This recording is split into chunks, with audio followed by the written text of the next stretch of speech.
I'll be home for the next week or so, so in this video, I'm going to take you behind the scenes and show you some highlights from some of the exciting events that I'll experience in the next 7 or 8 days.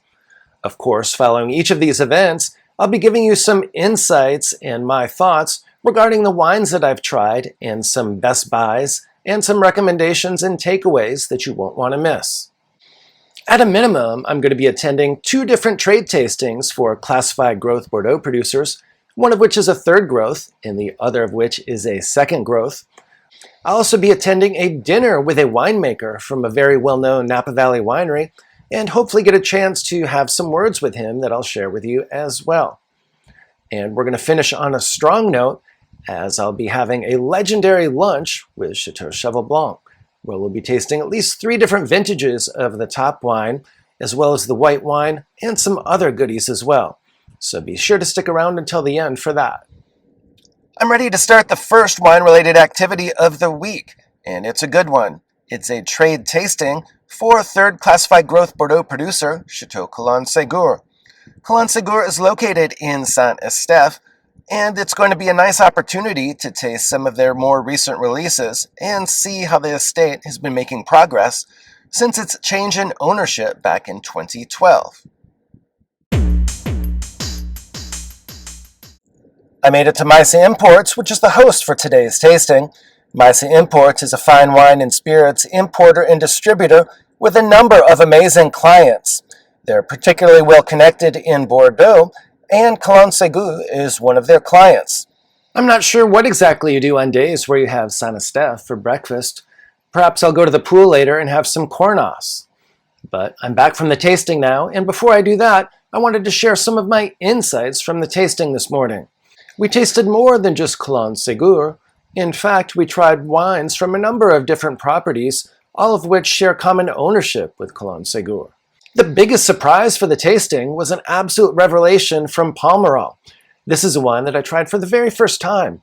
This producer is located in a prestigious area of Pomerol, just down the street from Petrus in La Fleur-Petrus and extremely close to Trotanoy. Specifically, I'm talking about Chateau du Gay. We tasted the 2022 vintage, and it's already extremely approachable. Surprisingly so. Chateau du Gay is located on the Pomerol Plateau, and this wine is 90% Merlot and 10% Cabernet Franc.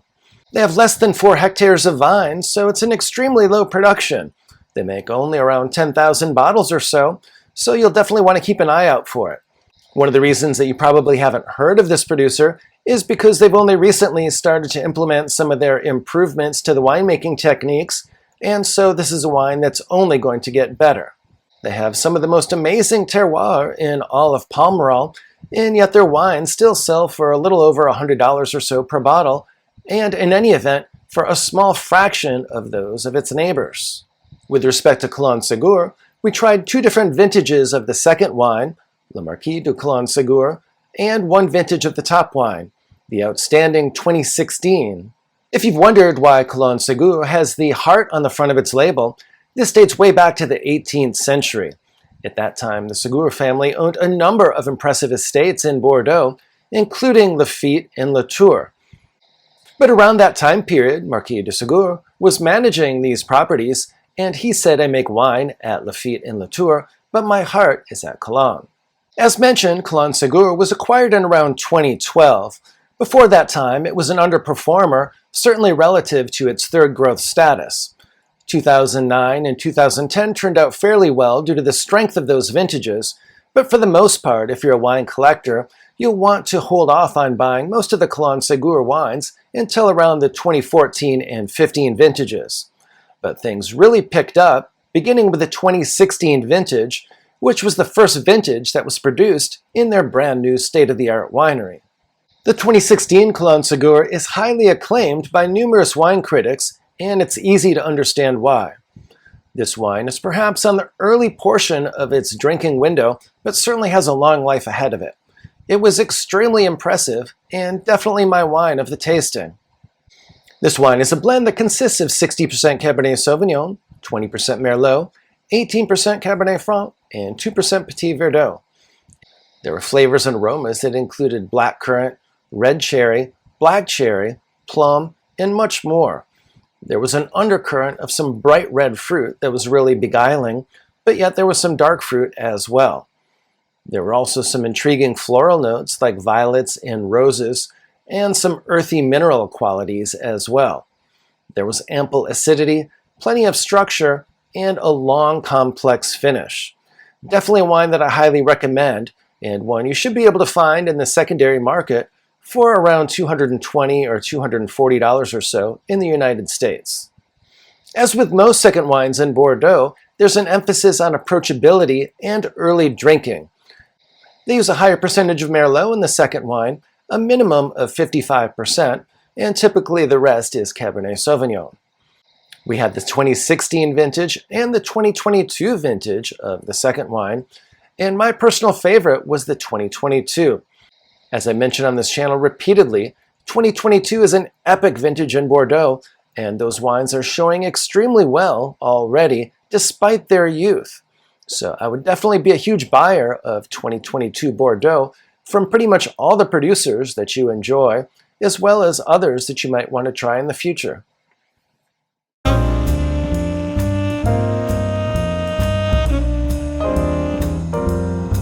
As much as I enjoy trade tastings and other educational wine events, I also like to include some fun, relaxed wine activities every week.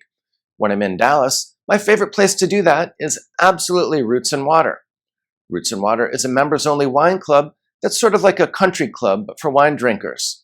And when I'm in town, I like to go there at least once a week or so. So I was there a few days ago, and despite the fact that it was a late afternoon on a weekday, lots of my friends were there. And so we each opened up a bottle and started sharing, and we had a lot of fun in the process. I opened up a 1999 Margaux, which, in my opinion, is showing extremely well right now. This wine opened up in about 45 minutes or so, and in my opinion, it's definitely at peak. In addition, a couple people opened up 2000 Bordeaux. We had a Pichon Baron and a Guyot Larose. So we had Pauillac, Saint-Julien, and Margaux all represented. Between the Guyot Larose and the Pichon Baron, I had a slight preference for the Guyot Larose, as it was very much open for business, whereas the Pichon Baron had a slight austerity to it. After that, we had a terrific trio of champagne for a palate cleanser.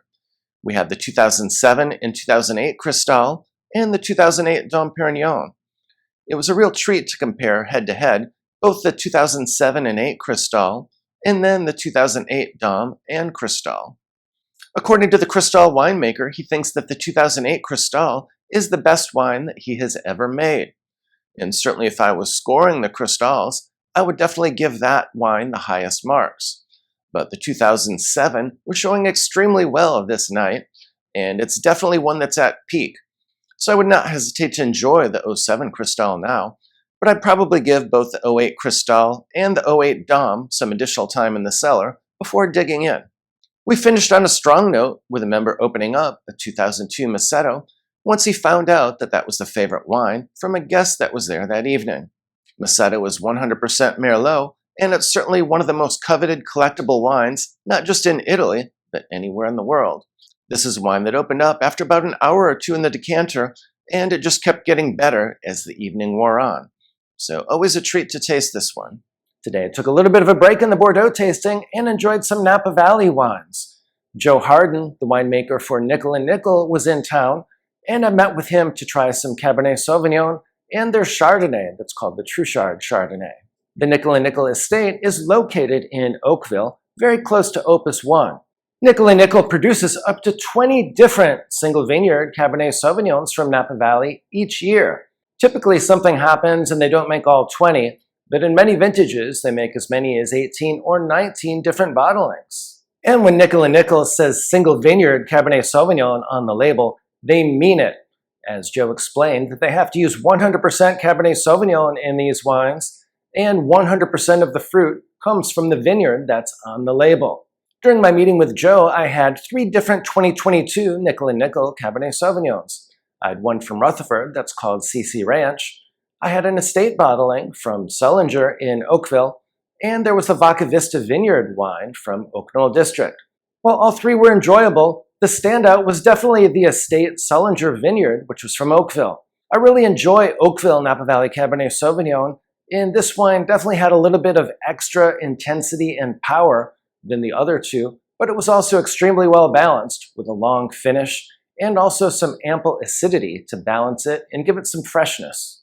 When I was in Napa Valley back in February, I was extremely excited about some of the barrel samples that I tried of the 2023 vintage, so I also asked Joe about the 2023 Napa Valley wines that should be coming out towards the end of this year. Joe, what are your thoughts about the 2023 vintage in Napa Valley? Well, we just tasted a little of our 2023 True Chard single vineyard in Carneros, and I think the Chardonnay is tasting great. We actually last week just wrapped up bottling all of our 2023 Cabernets, and I don't want to sound too overexcited, but I'm really excited about the quality. I think it's a really charming vintage. It was much later than normal, about 2 weeks later, and I think you get this really pretty vibrancy, but also depth, layered concentration, and I'm really excited for these wines to see the market. What was it about the 2023 vintage that was so special compared to other vintages? You know, we didn't have any major events during harvest. We didn't have any major heat waves. We had nice rainfall. It was a really nice awake to the season. It was a year that things where we were just able to go pick vineyards exactly when we thought they were ready. The pH, the TA, the acid, the tannins were all in balance. Tasting them during the fermentation and then in barrel, and then now once they're in bottle, again, I think they're showing this really pretty aromatic, but have a lot of layers, are dense and concentrated, and have really pretty tannins. Is there any sort of a comparable vintage that you can think of from the last 20 years or so in Napa Valley? You know, I think it kind of stands alone. In my 15 years making wine, I've never had quite a vintage like this. I think it has the texture of 2012, but has a little bit of the intensity of 2021. It's a nice mix of some of my favorite vintages, but I think it kind of stands alone. If you talk to other winemakers, people are saying it's an all-time vintage, and I'm really excited about how things are showing right now. Sounds great. Well, we'll certainly look forward to tasting those wines when they come out later this year. Cheers, man. Thank you. In addition to this preliminary tasting and interview with Joe Harden, there's also going to be a nickel and nickel wine dinner tonight at a place called Park House. Unfortunately, Park House does not allow any photos or videos to be taken, so I'll have to give you a full update on that dinner tomorrow.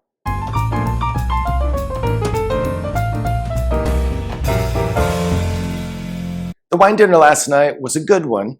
We tried a number of additional nickel and nickel wines. We started out with a comparison between the Farniente Chardonnay and the True Chard Chardonnay from Nickel and Nickel from the excellent 2023 vintage.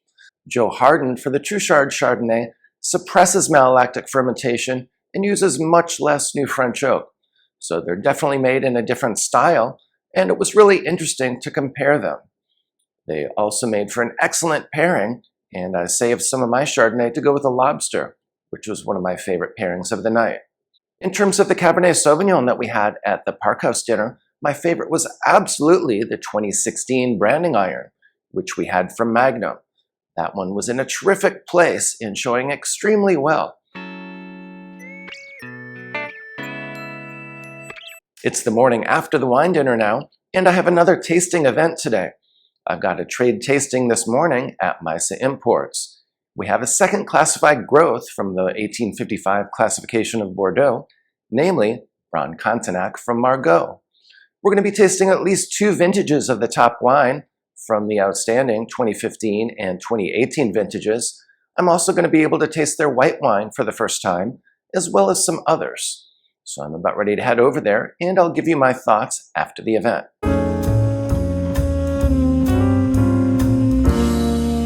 The Brane Cantenac event was extremely interesting. The wines were all showing extremely well, and I have a few key takeaways from the tasting. First, the 2015 vintage in Margaux is absolutely one of my favorites. Margaux was definitely the strongest appellation on the left bank in 2015, and the wines were in a great place today. We tried two different wines from the 2015 vintage, and one is extremely inexpensive and probably one of the most compelling values I know of in the secondary market at this time. Better still, this wine is ready to enjoy immediately, so you don't need to wait around or age it in your cellar any further. This is the 2015 Margaux de Brane. This wine is about 3/4 Cabernet Sauvignon and 1/4 Merlot. This wine is showing beautifully now, and it sells for only about $35 retail. So it's definitely one I would happily drink any day, especially at that reasonable price point. We were also able to taste both the 2015 and 2018 vintages of the Brane Cantenac, the top wine. Both of these wines were also very, very impressive and are highly acclaimed wines. The 2015 has definitely got a little bit more complexity to it, and it has some more evolution at this stage, which you'd expect given its 3 additional years in the bottle. This wine is certainly getting close to the early stage of its drinking window, and it was extremely enjoyable. The aromatics on this wine are still haunting me an hour or two after the event. There was some intriguing bright red fruit. There was also some floral notes that I really enjoyed, and it was just absolutely gorgeous with a beautiful finish and ample acidity to balance the concentrated fruit flavors. The 2018 vintage was also quite strong, but it's a little bit different profile for the wine. I think that one's a little bit more fruit forward and fruit dominant. Interestingly, the Brane Cantenac deputy director, who is leading the tasting, said that in the United States, most of the consumers here seem to prefer the 2018 vintage. But for my taste, I would definitely go with the 2015. As much as I enjoyed the 2018, I think there's just something special about the 2015, and it had a little bit more complexity and just a little bit more going on. For the first time ever, I was also able to try the impressive white wines from Brane Cantenac. The vines that produce the fruit for these wines are located fairly close to the rest of the estate, but they're actually not in the Margaux appellation. They're in the Haut-Medoc. Brane Cantenac first released these wines with the 2019 vintage, and there's 2 of them. We started with the second white wine, the 2022 vintage of the Baron de Brane Blanc. This wine is 82% Sauvignon Blanc and 18% Semillon. It was extremely easy to tell that this was Sauvignon Blanc. The telltale gooseberry descriptor was extremely prominent, and you didn't even need to put your nose in the glass to smell it.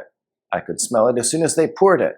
This wine is extremely cost-effective as it sells for around $29 per bottle, and of course it's ready to enjoy immediately. No need to wait on this one. Production for this second wine is fairly limited, however, as they only make about 7,000 bottles of it. The 2022 Chateau Brane Cantenac Blanc is made in even lower quantities, only around 4,000 bottles of this one. This wine is a blend that consists of around 62% Sauvignon Blanc and around 38% Semillon. This one has definitely a little bit more of the oak maturation. This wine definitely had some more complexity to it, and it's definitely got less of that fruit-forward characteristic.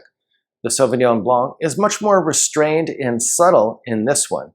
This is a wine that you can certainly enjoy immediately, but it also has some aging potential as well. The price point for this one is closer to $85 or so per bottle. The next wine event of the week was certainly a very memorable one, a magnificent masterclass with Chateau Cheval Blanc cellar master Carol Andre. In addition to learning a lot more about the viticulture and vinification process for Chateau Cheval Blanc, we also had the chance to taste 3 different vintages of Cheval Blanc, 2006, 2010, and 2014, and I had the chance to try the white wine for the first time, Le Petit Cheval Blanc.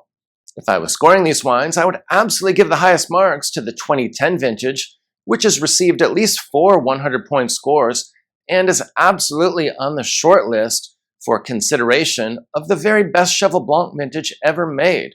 It's that good.